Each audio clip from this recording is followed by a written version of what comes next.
اور پھر میں اگین کہنا چاہوں گا جو لاسٹ پروگرام ہفتے کے لاسٹ پروگرام میں ہم نے خبر بریک کی تھی یہ اسی کا ایک تسلسل ہے اور اس کو میں اس کے ساتھ جوڑتے ہوئے یہ کہنا چاہوں گا کہ میرے چھوٹے قائد کے لیے خبریں اچھی نہیں ہیں.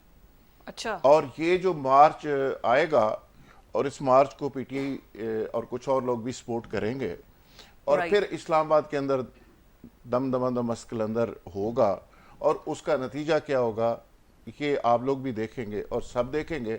مجھے لگتا یوں ہے کہ گورنمنٹ کے لیے آنے والے دنوں میں یہ جو مدارس کے حوالے سے جو لانگ مارچ ہوگا یہ ٹربل کریٹ کرے گا, ٹربل کریٹ کر سکتا ہے. اور ویسے یہ حکومت کی فراغت کا سبب بھی اور اگر گورنمنٹ کو نظر آ بھی رہا ہے کہ یہ ہمارے لیے ایک ٹربل میکر ہو سکتا ہے تو وائی ناٹ, کہ وہ اس کو جو ہے جلد سے جلد مولانا کے مطالبات مانے تاکہ وہ نہ ملے باقی اپوزیشن کے ساتھ. رانا صاحب آپ کو کیا لگتا ہے کہ یہ ایک مسلسل کڑی ہے؟ دیکھیں ذوالفقار رات کی آدھی بات کو میں بائی کرتا ہوں کہ جی یہ تو طے ہے کہ یہ حکومت آگے پیچھے ہوگی, رائٹ, لیکن اس کا یہ جملہ کہ یہ سبب بنے گا میں نہیں مانتا. جس ملک کے اندر کروڑوں لوگ فٹ پاتھوں پہ سو رہے ہیں اور حکومتیں پھر بھی قائم رہتی ہیں, اور جس ملک کے اندر سیاسی جمہوری آزادی کا گلا گھونٹ دیا جاتا ہے پھر بھی حکومتیں قائم رہتی ہیں, اور جس ملک میں صحافیوں کے اوپر پرچے ہو جاتے ہیں سچ بولنے پہ اور پھر بھی حکومتیں قائم رہتی ہیں, تو یہ اتنا کوئی بڑا ایشو نہیں ہے. جو ڈی چوک کے اندر شہباز حکومت نے احتجاج کرنے والے جمہوری حق کا استعمال کرنے والوں کے ساتھ کیا ہے, اس کے بعد تو حکومتوں کو ویسے ہی نہیں رہنا چاہیے, لیکن وہ رہتی ہیں. پاکستان میں حکومتیں احتجاجوں سے نہیں جاتی, پاکستان میں حکومتیں کہیں اور طے ہوتا ہے کہ یہ رہنی ہے یا نہیں رہنی ہے. اچھا, ٹھیک ہے نا, یہ اس طرح نہیں ہے کہ احتجاج سے حکومت چلی جائے گی. احتجاج سے جانی ہوتی تو عمران خان کے وہ 147 دن کے کتنے دن کے دھرنے سے چلی جاتی حکومت, نہیں گئی تھی حکومت. حکومتیں کسی اور فیصلوں سے جاری ہوتی ہیں, کہیں اور فیصلے ہو رہے تھے, لیکن سامنے فیس سیونگ بھی تو کچھ دکھانا ہوتا ہے. نہیں وہ فیس سیونگ کیا, عمران خان کی کو ہٹانے میں کیا فیس سیونگ کی تھی, وہ ہٹا دیا تھا, ختم ہو گئی تھی گیم. اچانک 5-7 لوگ اکٹھے ہوئے تھے جو آج ایک دوسرے کے جن کی جوتیوں میں دال بٹ رہی ہے, وہ سارے اکٹھے ہوئے تھے. انہوں نے کہا تھا عمران خان بہت برا ہے اور مہنگائی آسمان پہ چلی گئی ہے اور فوراً ہم نے غریب آدمی کے لیے زندگی کو آسان کرنا ہے, اور عدم اعتماد آئی. سندھ ہاؤس کے اندر غریبوں کو راشن کارڈ کے اوپر پیسے دیے گئے, ٹھیک ہے, بے نظیر انکم سپورٹ سے کچھ بیوہ ارکان اسمبلی مردوں کو پیسے دیے گئے اور وہ ہو گئی. مرد تو بیوہ نہیں, ہاں ذہنی طور پہ بیوہ ہی سن, وہ رڑوے سن, چلو ایج کر لو, ٹھیک ہے نا, کہ وہ انہوں نے ان کو شکر کرے پیسوں کے ساتھ سلائی مشینیں نہیں دی گئیں, ٹھیک ہے, ان کو پیسے دیے گئے, عدم اعتماد کامیاب ہو گئی, کوئی ریزن تو نہیں تھی, ٹھیک ہے نا. پھر عدالتیں کھل گئی, پروٹیکشن ہو گئی. جن 2 صوبوں میں ان کی حکومت تھی ان کو انہوں نے خود گڈ بائی کہہ دیا. پھر وہ تو انجی ہے نا, وہ لکھا تھا ضد نہ کر سونے کھانتے آپ بڑا ضدی ہے, ٹھیک ہے نا. پھر وہ ٹرک کے پیچھے لکھا ہوا پڑھتی نہیں آپ, لکھا ہوتا ہے. اب یہ یہاں پہ اس وقت جو لڑائی ہے نا, پاس کر یا برداشت کر, ہاں وہ ہے سرکاری مولوی اور آزاد مولوی کی.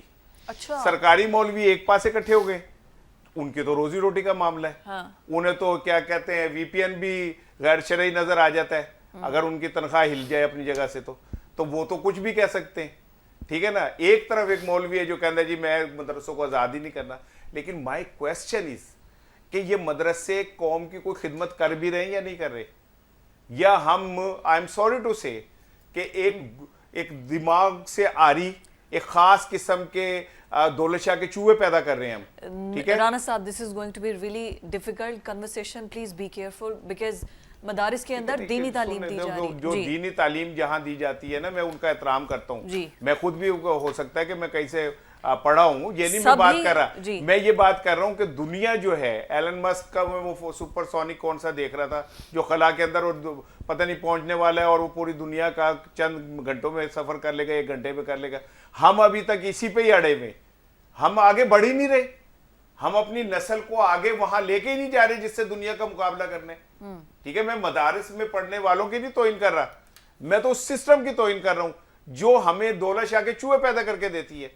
ہمیں جو دنیا کے چیلنجز ہیں ان سے مقابلہ کرنے کے لیے ہم کون سی فورس تیار کر رہے ہیں, ٹھیک ہے. اور یہ آخری بات سن لیں کہ یہ مدارس میں اصل گیم کیا ہے. کوئی اس بات کا آڈٹ کیوں نہیں کرتا کہ ان کو مدارس کو پیسے کہاں سے آتے ہیں اور کتنے آتے ہیں. اور ماضی میں ان مدارس کے ذریعے, لٹریچر کے ذریعے پاکستان میں جو پراکسی وار لڑی گئی اور ہمیں فرقوں میں بانٹنے کے لیے محنت ہوا, اتنی محنت کی گئی, ٹھیک ہے, میں تو کڑوی بات کرتا ہوں, میں صاف بات کرتا ہوں. کیا یہ ماضی کے اندر استعمال نہیں کیا طاقتور ہمارے برادر اسلامی ملک ممالک نے, پیسہ پھینکا. ابھی بھی مدارس جو ہیں وہ باہر کے چندوں سے چلتے ہیں, تو پارٹیوں کے اوپر تو بڑی آپ نے پابندی لگا دی فارن فنڈنگ کی, مدارس پہ کیوں نہیں لگاتے؟ مدارس سے کیوں نہیں پوچھتے کہ یہ پیسے کہاں سے آ رہے ہیں, کون ملک دے رہا ہے اور کیوں دے رہا ہے آپ کو؟ اثر رولتے ہے. اصل میں بات یہ ہے نا کہ پیسے اور نصاب کہاں سے آ رہا ہے, اور ایک چھوٹا بچہ جو کہ مدرسے میں جا رہا ہے, جس کے ماں باپ افورڈ نہیں کر سکتے سکولز میں پڑھانا, تو وہ مدارس میں بھیج رہا ہے, اس کا تو برین واش ہو گیا نا. اس کو کیا پتا صحیح کیا غلط کیا, فرقہ واریت کیا ہے, اس کو تو پتا ہے کہ ہمارے استاد ہمیں یہ پڑھا رہا ہے. میں چاہوں گی کہ آسان لفظوں میں راحت صاحب آپ ہمارے آڈینس کو یہ بتائیں کہ اصل میں مسئلہ ہے کیا؟ جو آپ نے کہا نا سوسائٹی ایکٹ کے تحت ہونا چاہیے, گورنمنٹ کہتی ہے کہ نہیں ہم نے ترمیم کر لی ہے, اصل مسئلہ کس شک پہ آ رہا ہے؟ کوئی کس چیز پر بات نہیں ہو پا رہی؟ دیکھیں جی, ہماری جو 1960 کا جو سوسائٹی ایکٹ ہے نا جی, اس کے اندر ترمیم کی گئی تھی اور یہ طے کیا گیا تھا مولانا فضل الرحمان اور وفاق المدارس جو تنظیم ہے اس کے مطالبے کے اوپر کہ جو رجسٹریشن کا عمل ہے یہ وزارت تعلیم کے لوگ اور وزارت تعلیم کرے گی. اس کے بعد یہ سارا پروسیس ہو گیا اور پروسیس کے بعد لیجسلیشن کا بھی عمل مکمل ہو گیا, صرف دستخط ہونے تھے.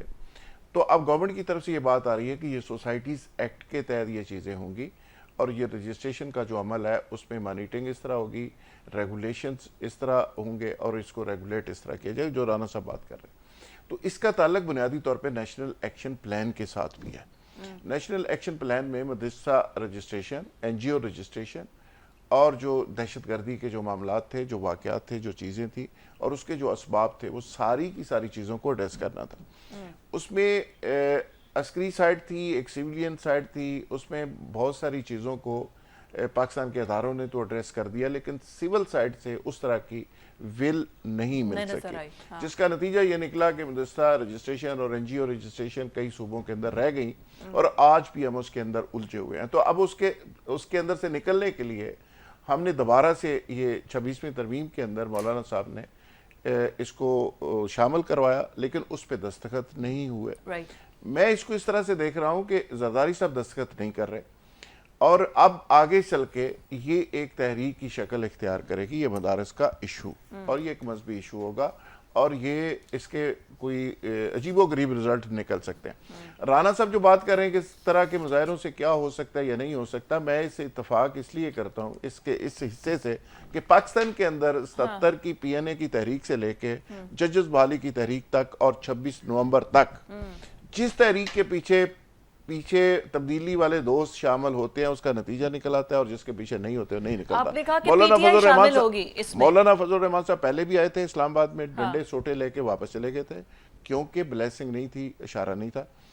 اب وہ آئیں گے تو کسی منصوبے سے آئیں گے, بندوبست سے آئیں گے اور اس کا نتیجہ نکلے گا. ٹھیک ہے راحت صاحب, لیکن آپ نے کہا کہ پی ٹی آئی اس کو سپورٹ کرے گی, لیکن بیرسٹر گوہر نے کہا ہے کہ ہم 2019 والے معاہدے کو ہی سپورٹ کرتے ہیں. انہوں نے تو اپنا وزن گورنمنٹ میں ڈالا, خود نہیں پتا کہ اس نے کیا کرنا ہے. ایک آرڈر آنا ہے اڈیالہ جیل سے تو چیزیں بدل جانی ہیں. اب مومنٹم مولانا فضل الرحمان صاحب کو کہا گیا, ایک ٹاسک دیا گیا کہ مومنٹم بنائیں. اگر وہ مومنٹم بنانے میں کامیاب ہو گئے تو پیچھے سے سپورٹ آ جائے گی اور چیزیں آگے چل پڑیں گی. کیا مولانا فضل الرحمان ایک مومنٹم بنانے میں کامیاب ہوگی اور پی ٹی آئی کہاں سٹینڈ کرے گی؟ دیکھیں بات یہ کہ مولانا کے پاس یہ ہنر تو ہے, پھر اگین وہی سوال آتا ہے کہ وہ ہنر کیا ہے. وہ ہنر یہ کہ ان کے پاس مسلح کارکن ہیں جو مدرسوں میں ٹرینڈ ہوتے ہیں, باقاعدہ وہ پیلی ملیشیا پہن کے گارڈ آف آنر پیش کرتے ہیں.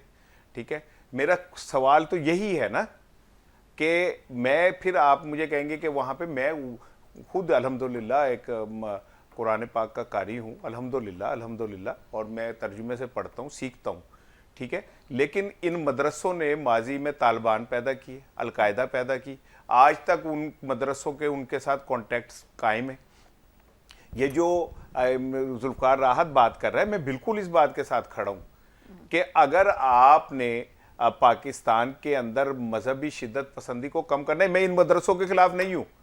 ٹھیک ہے, اس کا نصاب کیریکولم جو ہے آپ اس کو according to the challenges of upcoming days کریں نا, اس طرح بنائیں تاکہ یہ بچے بینیفیشل ہوں.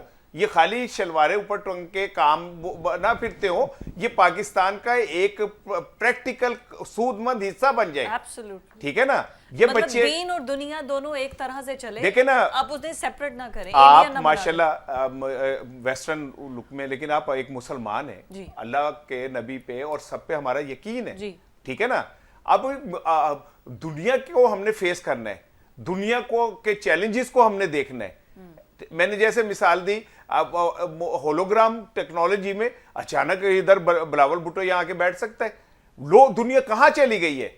ٹھیک ہے نا, ہم ابھی تک مدرسوں کے نصاب میں آئی ایم سوری کے مسواک کے طریقے بتا رہے ہوتے ہیں, تو ہمیں اس سے باہر آنا چاہیے نا. اور یہ حکومت کی ذمہ داری ہے. حکومت کیا کر رہی ہے آج؟ اگر مولانا صاحب 26ویں ترمیم میں پوری طرح حکومت کے ساتھ کھڑے ہوتے تو یہ ہو جاتا. ماضی میں حکومتوں نے مدرسوں کو کروڑوں روپے کے فنڈ نہیں دیے ہیں, وہاں پہ کیا کہتے ہیں, ایک کوئی وہ ہے جس کو آپ فنڈ دیتے رہے, ایون عمران خان دیتا رہے. تو یہ جب ایک طرف آپ کے مفادات ہوں تو آپ ایسے کریں, ایک طرف آپ آدھے گھنٹے کے اندر قانون سازی کر کے بل پاس کرا کے پاسے لگا دیں, اور دوسری طرف آپ کہیں کہ زرداری صاحب کا پین گواچ گیا. چلو پین گواچ گیا, میرا لونگ گواچا, گاتے گاتے آپ کہنے میں کوئی اور پین تلاش کر لے. لیکن یہ سیاسی وجوہات سے زیادہ کوئی اور وجوہات ہیں, ٹھیک ہے نا, جہاں سے یہ معاملہ رکا ہوا ہے. اصل میں مسئلہ یہ ہے نا, دو انتہائیں ہماری سوسائٹی کی. اگر آپ ویسٹ کو دیکھیں, جو بچے سکولز ایجوکیشن سسٹم میں جاتے ہیں ان کو شاید پورے 6 کلمے نہ آتے ہوں, اور جو 6 کلمے سیکھنے کے لیے مدارس میں جاتے ہیں وہ اگر کہیں چلے جائے تو ان کو پش اینڈ پل کے ڈفرنس کا ہی نہیں پتا ہے. تو مطلب یہ دو انتہائیں ہیں, دونوں کو بیچ کے راستے میں لے کر آنا ہے, کیونکہ ہے تو دونوں جانب یوتھ نا جس نے بینیفیشل کرنا ہے پاکستان کو. اس پر مل بیٹھنے کی بڑی ضرورت ہے. گفتگو کو یہیں سے آگے بڑھائیں گے. I have to go on a break. Stay with us. P T I مذاکرات نہ ماننے کی صورت میں 11 دسمبر کے بعد سول نافرمانی کا اعلان کرے گی. ایک تحریک شروع ہوگی, ایسا عمر ایوب نے بھی کہا ہے, شبلی فراز نے بھی کہا ہے, بیرسٹر گوہر بھی کہتے نظر آ رہے ہیں. لیکن جو ڈی چوک میں پہنچنے کے بعد 24 نومبر کو جو کچھ ہوا, جس کے بعد یہ کہا گیا پی ٹی آئی کی جانب سے کہ 12 لوگ ہیں, بیرسٹر گوہر نے کہا 12 لوگوں کی شہادتیں ہوئی ہیں. اس پر علیمہ خانم بھی خوب بولی ہیں, انہوں نے کہا کہ ایگزیکٹ فگر کیوں دینا تھا, اور بانی پی ٹی آئی نے کہا بھی ہے کہ پتہ چلایا جائے, نام سامنے لائے جائیں, کیونکہ تقریباً 200 کے قریب افراد ہیں جو کہ لاپتہ ہیں, اور ان کی چھان بین کرنے کے بعد کہ وہ کیا جیلوں میں موجود ہیں یا پھر وہ اس وقت ڈیڈ ڈکلیئر ہو چکے ہیں, اس کے بعد ہم ایگزیکٹ فگر بتائیں گے. اور اندر سے جو ملاقات کے بعد احکامات دیے گئے ہیں, ذرا عمران خان کی بہن کی زبانی سنتے ہیں. لیجیز, تمام ریمیٹنس جو ہیں اس کو بند کر دیں اوورسیز پاکستان, کیونکہ اوورسیز پاکستانیوں میں پاکستان تحریک انصاف تو بہت مقبول ہے, اور وہ ایک اشارے پر شاید ملک وہاں اپنے اپنے ممالک میں نکل آتے ہیں. تو ریمیٹنس بند کرنے کی دھمکی دی گئی ہے. آپ کو نہیں لگتا راحت صاحب کہ this is not a good sign? آپ تو لڑائی میں پاکستان کا نقصان کر رہے ہیں, مبادلہ اگر بند ہوتا ہے. جو ذاتی نفرت اور ذاتی انتقام اور ضد اور انا اور ہٹ درمی, اس کی آڑ میں, یعنی ذاتی نفرت اور ذاتی انتقام کی آڑ میں اب وہ معاملہ چلا گیا ملک دشمنی تک. یعنی اس سے بڑی ملک دشمنی کیا ہو سکتی ہے کہ جی ملک کے اندر پیسہ ہی نہیں آنا چاہیے. میں اوورسیز پاکستانیز کو کہتا ہوں کہ پیسے کیوں بیچتے ہیں, پیسے ہی روک دیں.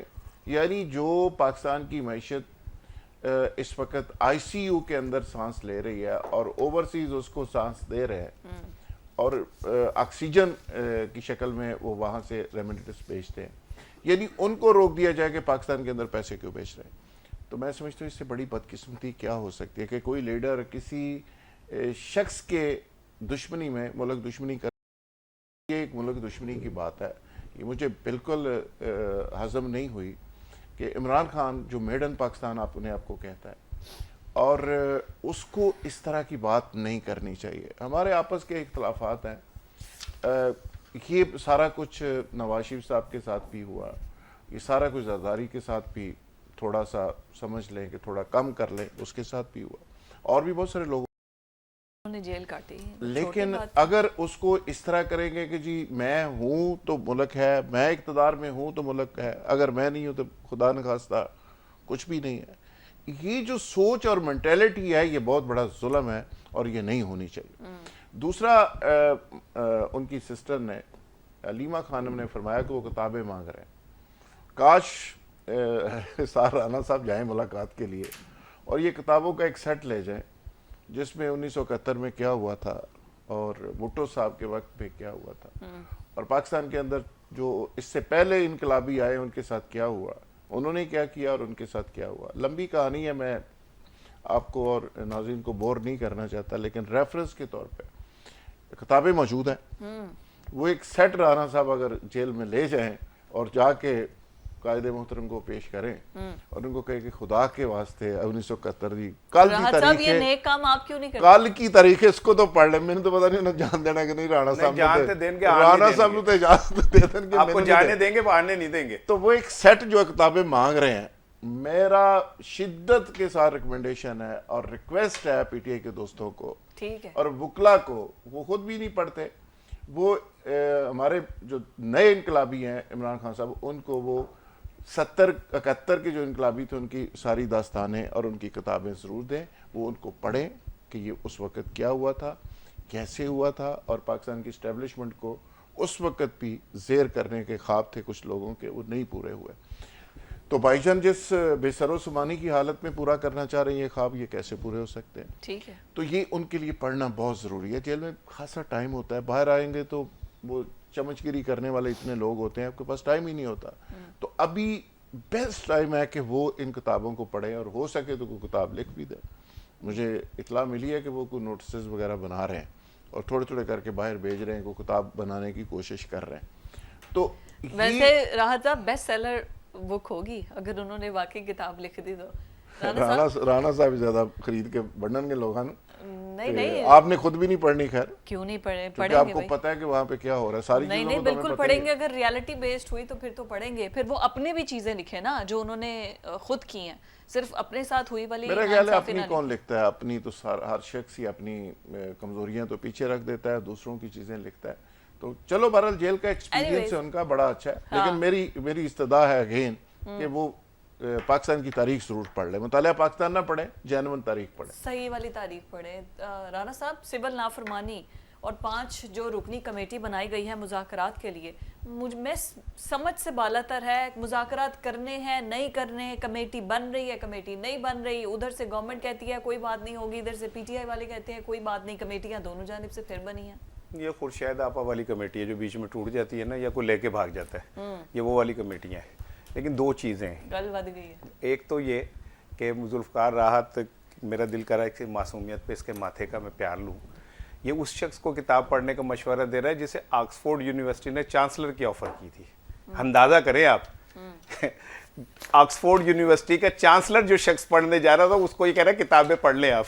این جی گئے کہ جی میں کسی نے کہا میں ایم اے کیتا تو میں کہ وقت کاٹ کے میٹرک بھی کر لی, ٹھیک ہے نا, تو اس کو مشورہ دے رہے ہیں. اچھا, اور ٹھیک بات ٹھیک ہے, بس پریکٹیکلی اس کی بات ٹھیک ہے کہ جس ملک کے اندر ہمارے لیڈر ایف اے فیل ہوں یا پیسے دے کے داخلے لیے ہوں یا کیا کہتے ہیں ابو ان کے بڑے افسر ہوں تو فیبلوس کو زبردستی کر کے کہ میری بیٹی کو داخل کرا دیں, اس طرح کی چیزیں کرتے ہوں, تو وہاں پہ یہ اس کا مشورہ صاحب ہے, ٹھیک ہے نا.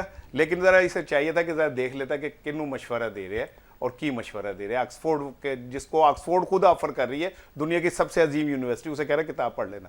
چلیں اب آگے آ جائیں. دوسری چیز یہ کہ آپ پریشان کس بات سے ہیں کہ جو اس نے یہ کہہ دیا.